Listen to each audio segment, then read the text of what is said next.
Bom, iniciamos a nossa segunda aula do nosso mini curso a respeito do tema da gnose, mais propriamente da gnose cristã. Bom, na última aula a gente viu que o conhecimento da gnose é um conhecimento possível e que ele não é nenhuma heresia, né? A gnose em si não é nenhuma heresia. O que ela entra como uma forma herética é propriamente, digamos, o gnosticismo, né? O gnosticismo é, de fato, algo herético defendido como herético, proposto como herético pela Igreja Católica, ao passo que a gnose em si é algo possível, né? Algo alcançável. Então, se é algo alcançável, não há por que condenar, né, no mesmo balaio, né?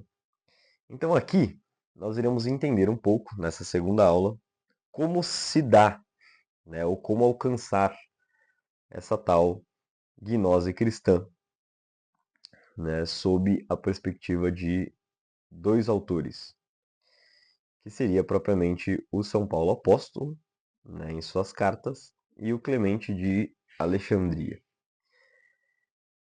Antes de mais nada, eu gostaria só de fazer um adendo àquela questão do Actus Essendi, né, de São Tomás de Aquino, a que nós citamos na outra aula. Por quê? Porque eu acho que isso é uma chave essencial metafísica a se compreender do que nós estamos falando, né, quando nós dizemos de Actus Essendi, e o tal contemplar a Deus em essência. Certo? Bom, conforme nós vimos na outra aula, o actus essendi é o ser do ser, né? Ou o ato do ser. Ao passo que o in actu esse, né, é o ato de ser. Qual que é a distinção entre um e outro? O in actu esse, o ato de ser, né, propriamente aristotélico, ele é infinito em tamanho e número.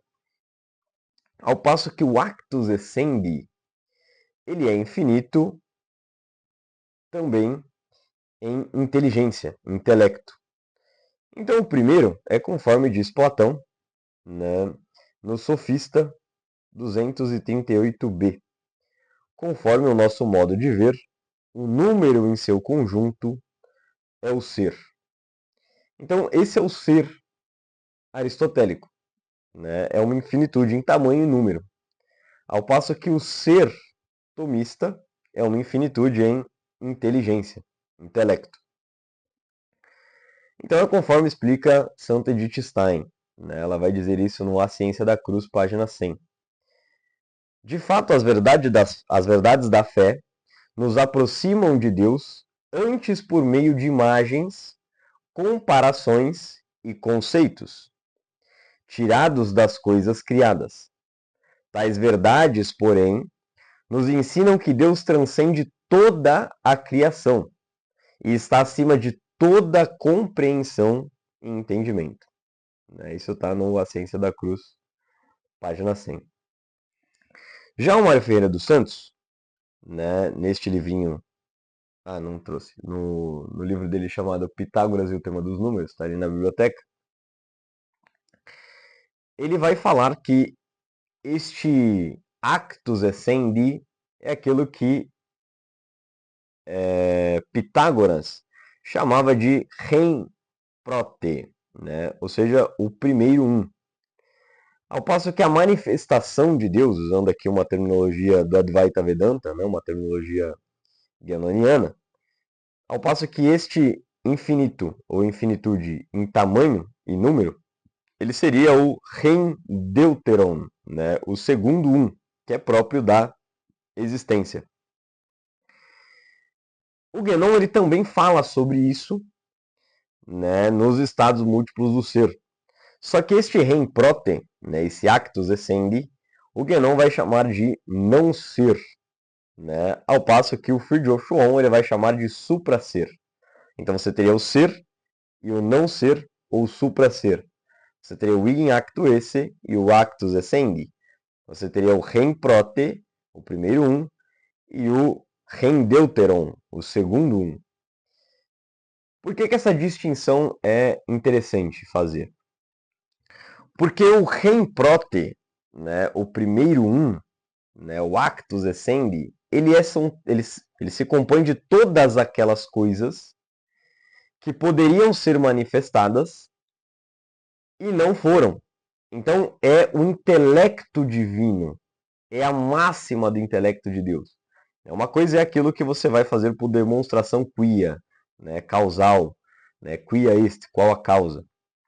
Que é você vir, por exemplo, demonstrar que o ato e potência não pode seguir numa infinitude. Ele tem que ser finito, então, portanto, ele tem que ter um primeiro motor imóvel, que seria o primeiro ato puro e simples, que seria o ser. Tudo bem, isso é uma demonstração racional. Só que existe outra coisa em Deus que é irracional. Né? Uma coisa que está além da razão humana, é suprarracional. Né? Está além da razão. Essa é a inteligência divina.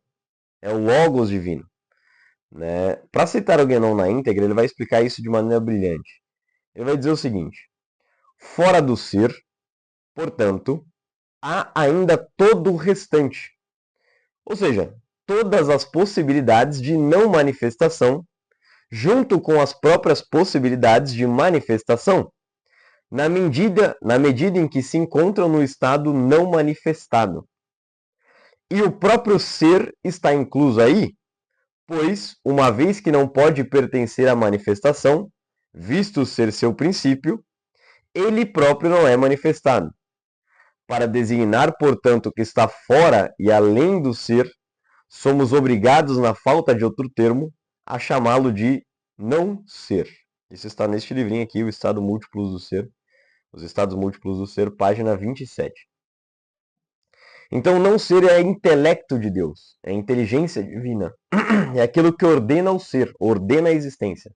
Ele faz com que a existência seja, mas como a existência é contingente, o ente é contingente, e o próprio ser que ordena isso faz parte de Deus, mas está num grau inferior à inteligência, porque este ser nós podemos compreender através dos conceitos racionais. Então, portanto, existe aquilo que é o supra-ser, que é a inteligência divina. O professor Olavo, ele vai chamar este supra-ser, né, ou este não-ser, de um não numérico ou zero absoluto. Ele vai fazer isso neste livro aqui, Mário Ferreira dos Santos, Guia para o Estudo de Sua Obra.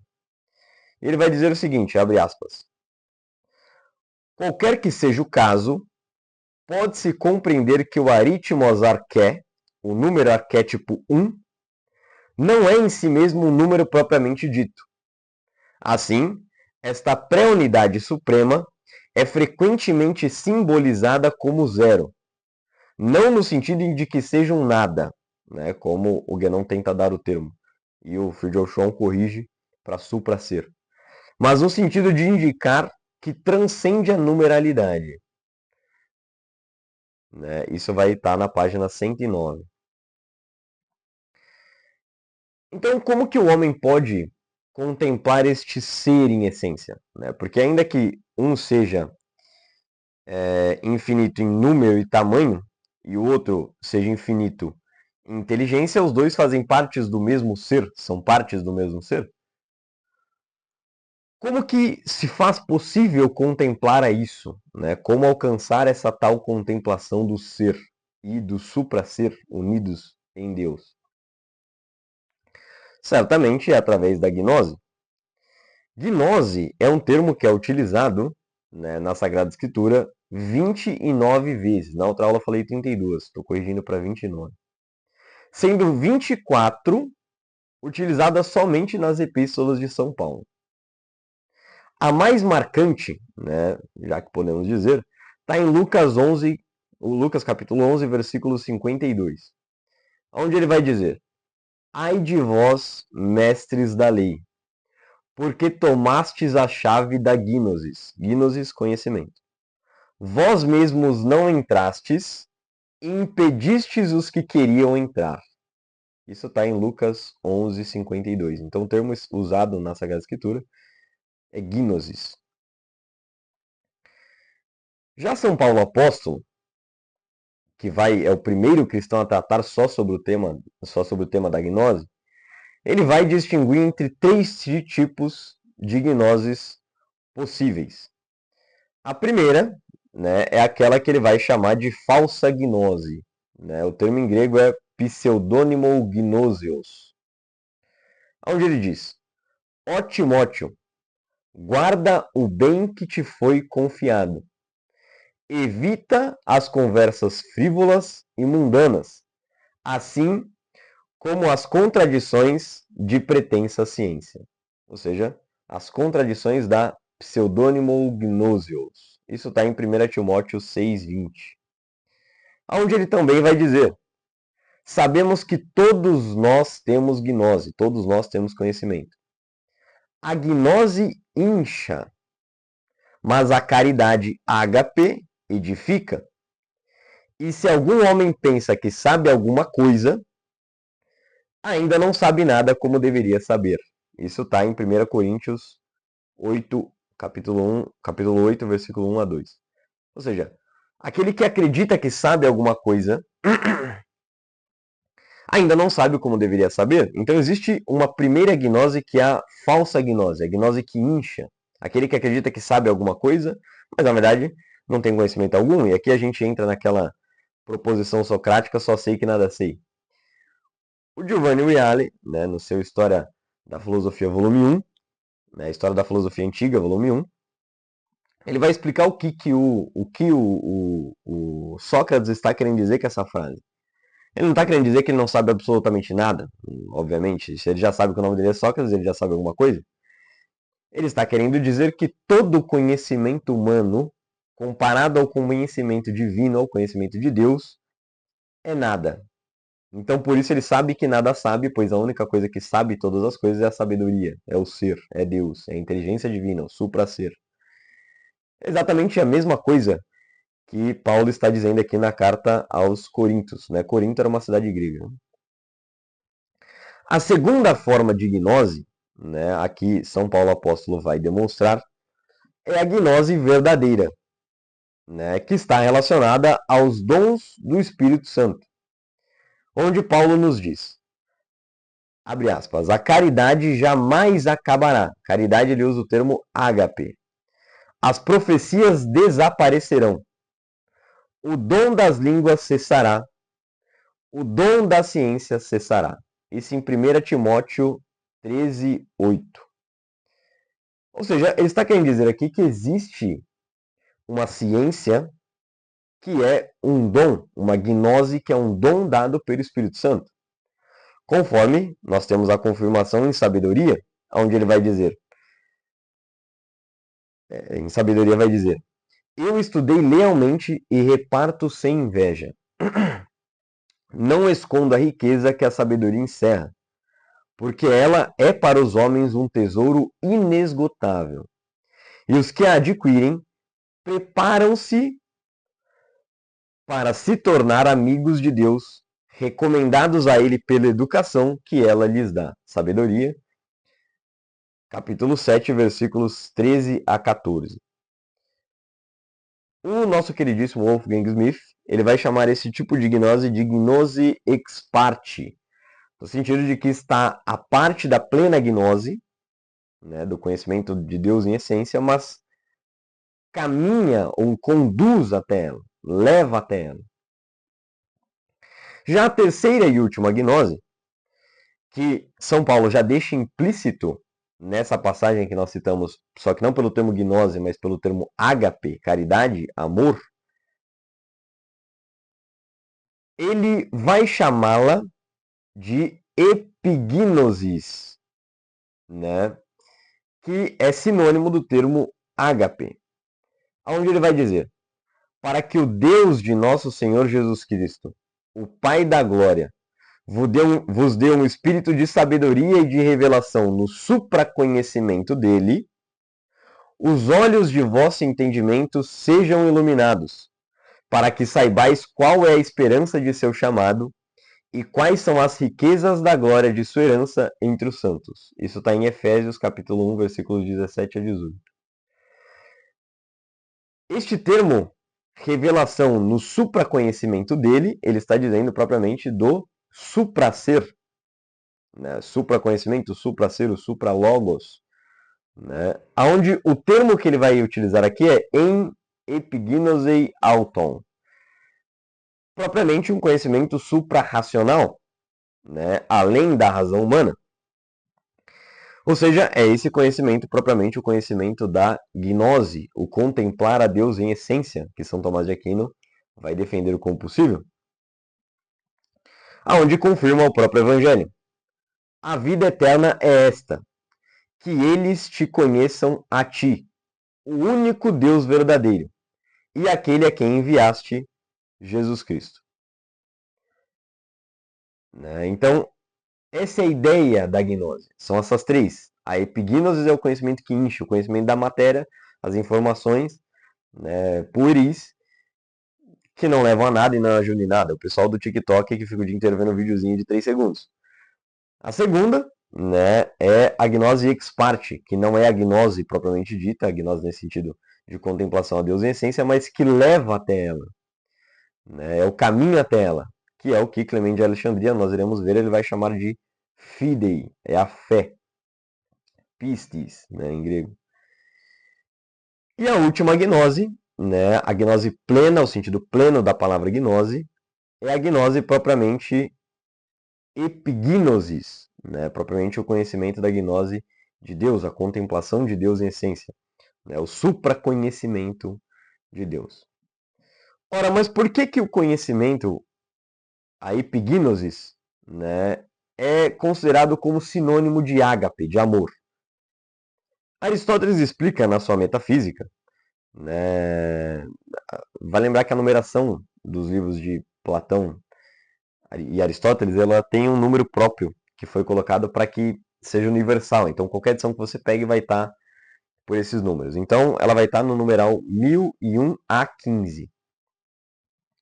Vai dizer Aristóteles na Metafísica: de qualquer modo a se especular, o amor é a causa da unidade em todas as coisas. Né? Ou seja, o amor é que une todas as coisas. Né? É quem ordena todas as coisas. Então o amor une tudo em si, é o ser, o necessário, a única coisa necessária. E a inteligência que faz essa união. Né? A inteligência infinita de Deus é que faz essa união. Né? Então, para que nós possamos defender, né, tal exposição, nós devemos nos valer de Clemente de Alexandria.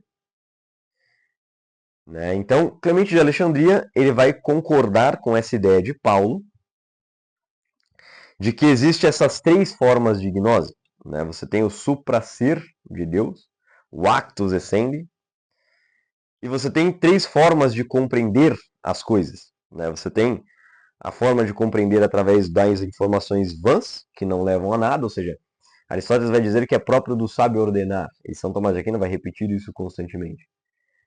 Em qual sentido é próprio do sábio ordenar? Ele ordena as coisas a um princípio, né, e a uma finalidade, né, as quatro causas aristotélicas. Né, causa eficiente é aquilo que forma o objeto, causa material é aquilo que o objeto é feito, causa final é para que ele deve ser feito, qual a sua finalidade, a causa formal é a sua formalidade, aquilo que constitui a definição do objeto, né, onde essência seria a união de matéria e forma. Né? Então o homem, por exemplo, ele é composto de corpo e alma. Então a essência do homem é ser composto de um corpo e de uma alma. Ao passo que a essência levada à existência se dá na substância, onde ele está propício a acidentes, né? Acidentes próprios e propriedades, né? E acidentes simples. Então, esse é um tipo de conhecimento. Né? Esse conhecimento aqui já é um conhecimento metafísico, já é um conhecimento propriamente gnose verdadeira, né? da gnose ex parte. Esse conhecimento é necessário para o homem para que ele ordene as informações a que ele recebe através dos 5 sentidos externos, que ele organiza nos 5 sentidos internos, né? E organizado nos 4 sentidos internos, ele consiga, através das 4 potências da razão, levar e compreender Deus racionalmente, o ser racional. Né? Então, a primeira razão, o primeiro logos, né? O primeiro raciocínio é a simples apreensão do homem, onde ele apreende os objetos visíveis. Ele observa os objetos, ele apreende as informações, as cores, né? O tamanho, o volume, enfim, as categorias propriamente ditas. E recebendo essas informações na simples apreensão, ele faz um juízo ou composição daquilo, ele compõe aquelas coisas para que faça sentido na cabeça dele, não fique tudo disforme, tudo jogado. Quando ele faz o juízo ou composição, do juízo ou composição ele transcende para a razão, né? O raciocínio ou razão, onde ele raciocina aquilo a fim de chegar às quatro causas. Então a finalidade do raciocínio humano é buscar a causa primeira das coisas, onde você vai dizer que na metafísica é a filosofia primeira. Então aqui você compreende a Deus racionalmente, né? Você compreende a razão divina, a razão do homem compreender a razão de Deus, o princípio que é Deus, a necessidade de Deus, né? Só compreendido isso, você não compreende Deus por essência, né? É mais ou menos a mesma coisa que o professor Luiz Gonzaga de Carvalho Neto ele vai dizer naquela entrevista que ele faz na Brasil Paralelo. Você tentar definir Deus em concepções racionais, né? Tentar definir Deus em concepções racionais é a mesma coisa que você tentar definir você mesmo. Ou seja, é impossível você definir o que você é sem trair certas partes do que você é. Ah, você pode dizer, tá, o Marcos é um professor. Tá bom, mas eu não sou só um professor, né? Eu sou um pai, né? Eu sou um marido. Então existem várias outras coisas a que compõem a personalidade do Marcos, né? Então, só professor não compõe o Marcos em sua totalidade, né? E as potências, as capacidades a que eu tenho a desenvolver ainda em percurso da história, né? Então, é a mesma coisa, Deus ser infinito em tamanho e quantidade, tá, mas e aquilo que ele não manifestou, né, a inteligência propriamente dita, aquilo que não foi exposto na matéria, né, não foi compreendido pela razão, pelo raciocínio da matéria, né? Isso é o actus essendi, é o ato do ser, né, é o ser do ser, né, a inteligência divina. Então não tem como você definir Deus somente em concepções lógicas racionais, porque é mais ou menos que você tentar definir somente você em concepções lógicas racionais, né? Então é por isso que a teologia tomista, na introdução dessa suma teológica aqui, né, a explicação é que a teologia tomista não passa de teologia negativa, né? Deus não pode ser mal porque todos os homens visam o bem, né? A teologia é provavelmente negativa. Então existe este supra-ser, este além do ser. E há como nós compreendemos isso? Né? A primeira compreensão é as informações vãs, as informações que incham, que não levam a lugar algum. A segunda forma de conhecimento é o conhecimento gnóstico propriamente racional, metafísico. Então é a metafísica racional. A terceira é aquilo que o René Guénon vai chamar de realização metafísica, né? Então é quando você compreendeu a razão metafísica. Existe um Deus racionalmente. Então, você perguntar, você acredita que o seu carro é preto? Né? Não, eu sei que meu carro é preto. Né? Eu vejo que ele é preto. Isso é racional, é algo evidente. Então você compreende isso, você compreende que os objetos a que você observa são evidentes, são evidências. Então quando você compreende racionalmente que é necessário que Deus seja, que exista o ser que é Deus, o ser primeiro que é Deus, você não crê mais aqui, né? Você sabe que é assim. Você crê naquilo que foi revelado por Cristo, você crê na revelação, né? Mas você sabe que existe um ser primordial. Só que compreender esse Deus em essência é o que se diz gnose, né? É o que se diz realização metafísica, né? É o que se diz, segundo Paulo, de epignosis, né? Propriamente o supraconhecimento dele, né? Não é só um conhecimento discursivo, racional, é um conhecimento intuitivo. Intuição é aquilo que não transpassa pela razão, né? Aquilo que é contemplado em si, né? Então, por exemplo, o evidente não é demonstrado, né? Ele é mostrado, né? Então, quando eu falo para você, olha, aqui tem uma parede, eu não preciso provar para você que aqui tem uma parede, né? Ele não é demonstrado, ele é mostrado. Eu mostro, olha, isso aqui é uma parede, né? Agora, o conhecimento demonstrado é o conhecimento racional, é o raciocínio humano. Eu raciocinei aqui, Deus existe, realmente Deus é, né? É necessário que Deus seja, então, portanto, é necessário que exista o ser. Ele é necessário, todo o resto é contingente. É racional, é discursivo, né? Deus ele está além disso. Então, nós teremos que entrar aqui para compreender melhor essas coisas e ver que isso está em pleno acordo, em pleníssimo acordo com a doutrina da Igreja Católica, em Clemente de Alexandria. E ninguém melhor para expor sobre o Clemente de Alexandria que o Papa Bento XVI. Né? Bento XVI ele vai dizer exatamente o seguinte: Clemente distingue depois entre dois níveis da vida cristã. O primeiro, os cristãos crentes que vivem a fé de modo comum, mas sempre aberta aos horizontes da santidade. Ou seja, você ir lá na missa, você confessar, você comungar, você seguir o sacramento, né, temente a Deus, buscar se esvair dos pecados mortais, né, e aberto aos horizontes da santidade. E depois o segundo Clemente de Alexandria, que Bento XVI defende neste documento. O dos gnósticos, isto é, os que já conduzem uma vida de perfeição espiritual. Contudo, o cristão deve partir da base comum da fé e, através de um caminho de busca, deve deixar-se guiar por Cristo, para desta forma chegar ao conhecimento da verdade, com V maiúsculo, e das verdades que formam o conteúdo da fé.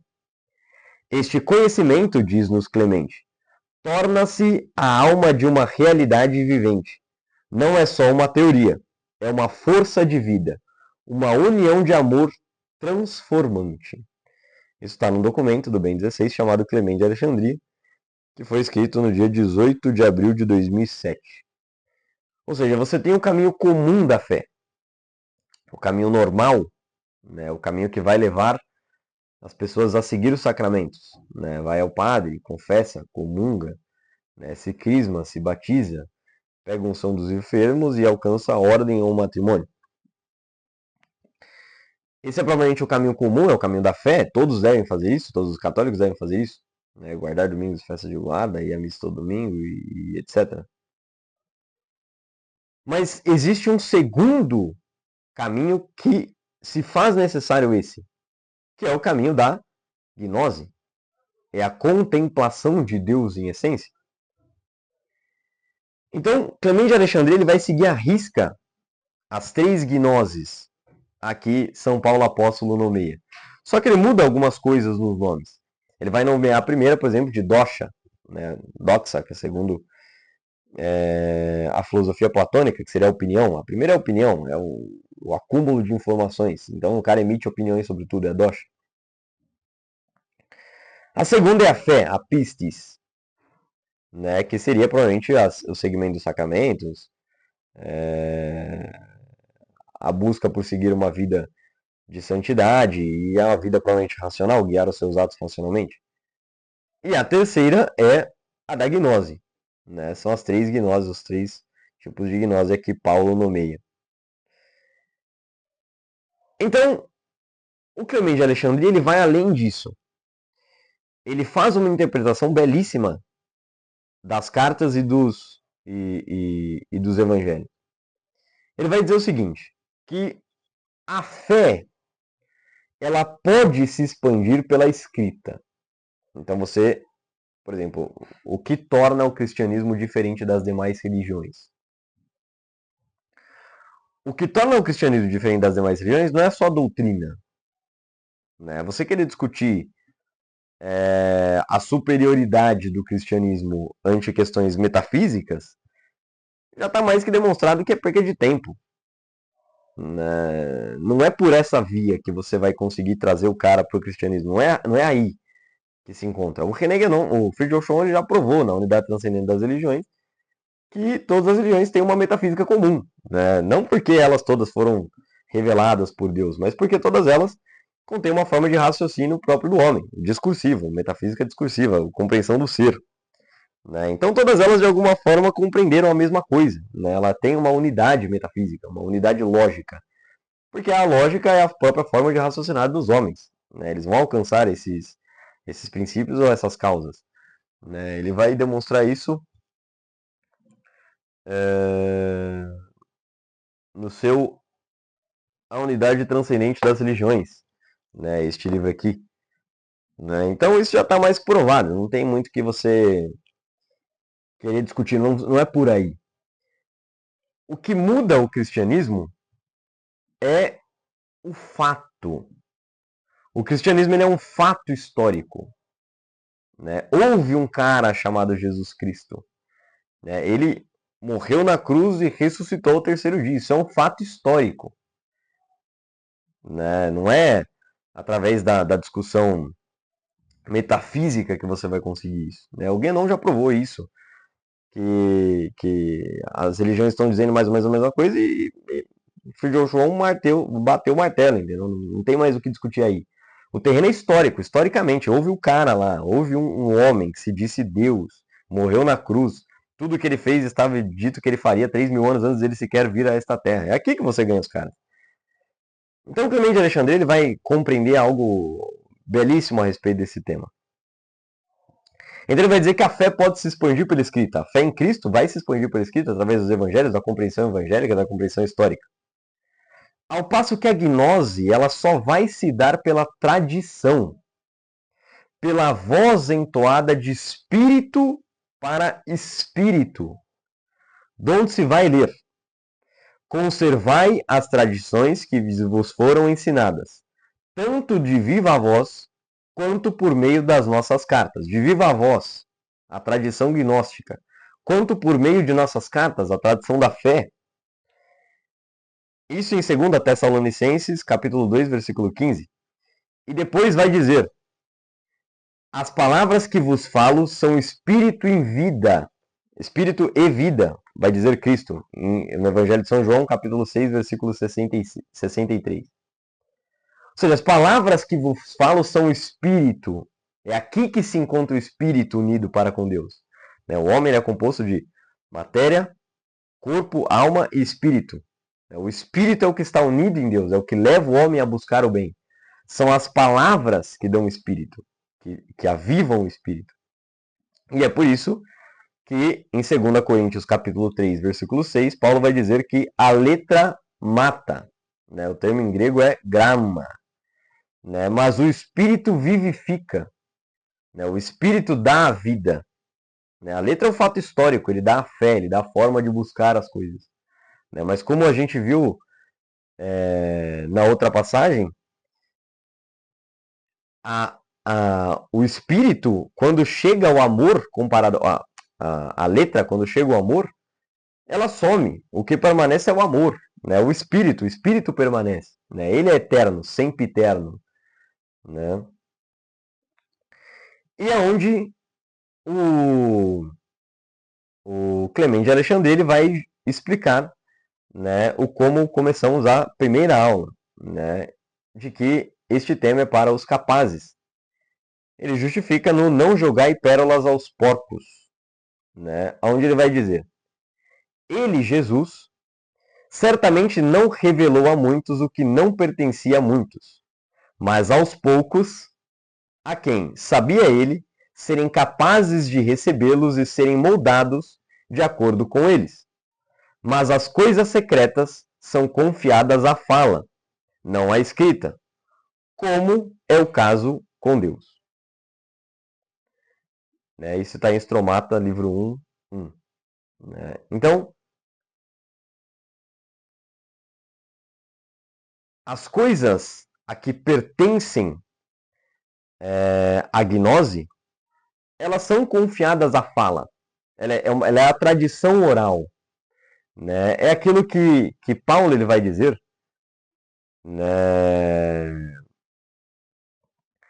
que as pessoas devem receber primeiro. Paulo vai dizer em 1 Coríntios capítulo 3, versículos 1 a 2. E eu, irmãos, não vos pude falar como a seres espirituais, mas como a seres carnais, como a crianças em Cristo. Eu vos alimentei com o leite, e não com a carne, pois até agora não podieis suportar, nem ainda agora podieis suportar. 1 Coríntios 3, 1, 2.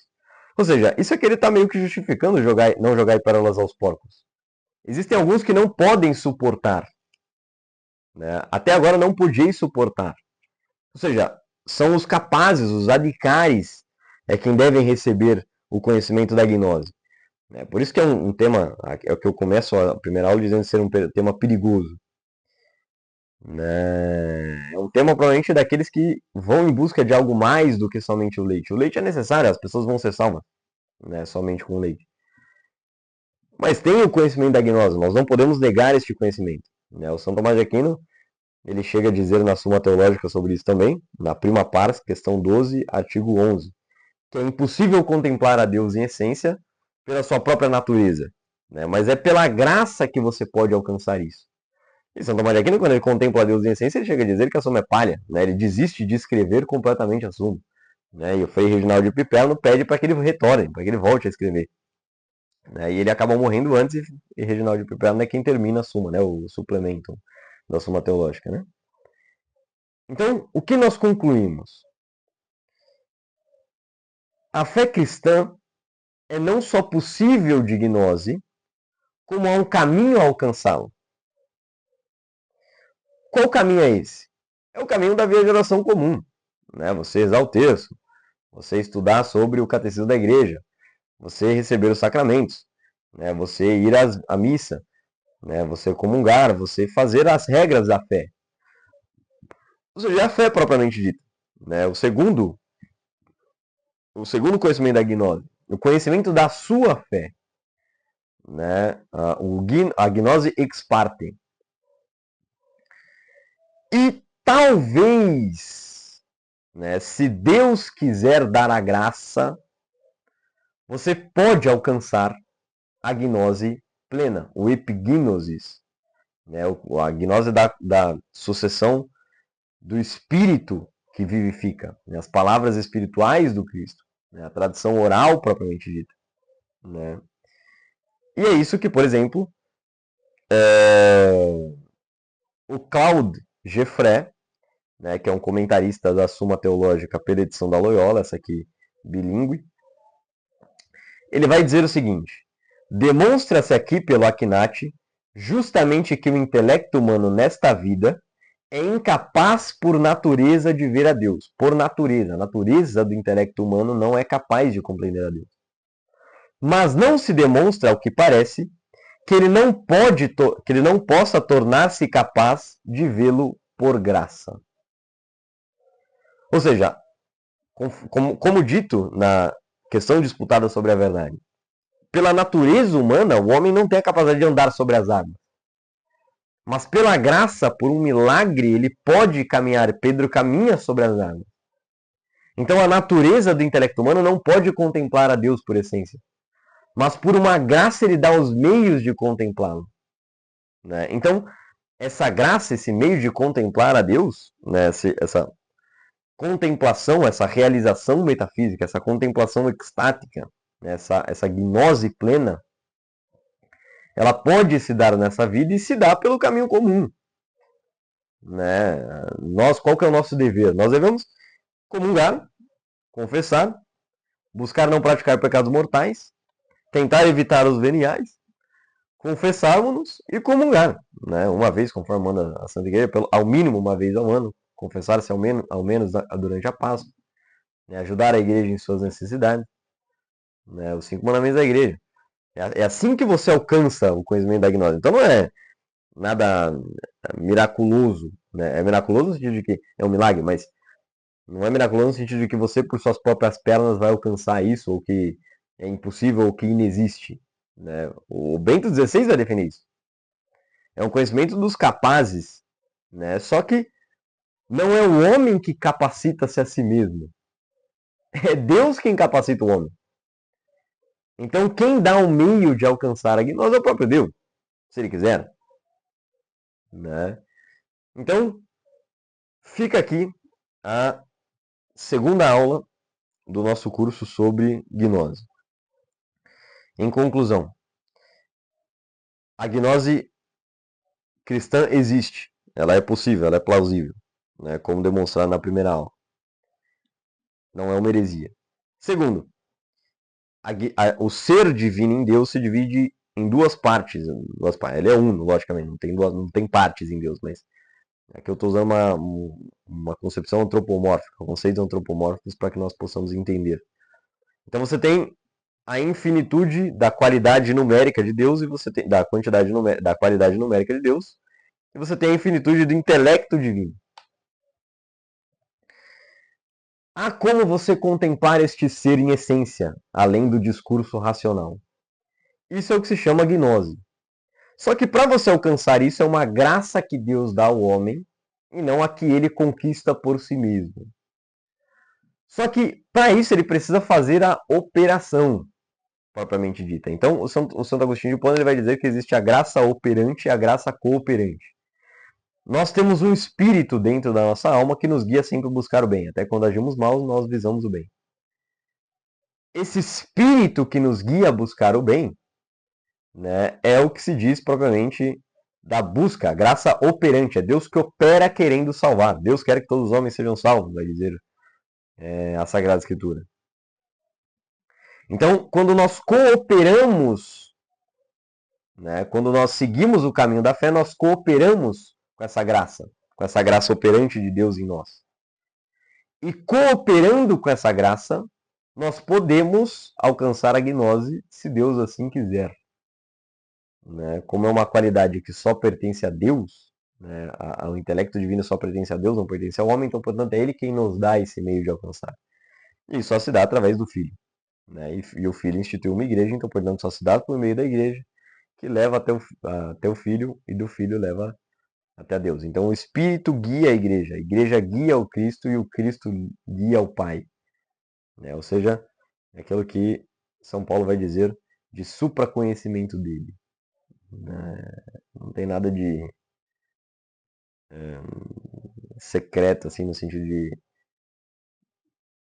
você fazer coisas exorbitantes. É o caminho da fé comum. É assim que se alcança a gnose. É o caminho esotérico verdadeiro. O esoterismo significa caminho, o caminho a se alcançar a gnose é este, é o da fé comum.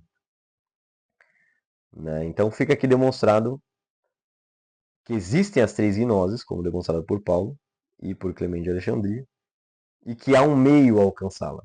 O meio através do caminho comum da fé.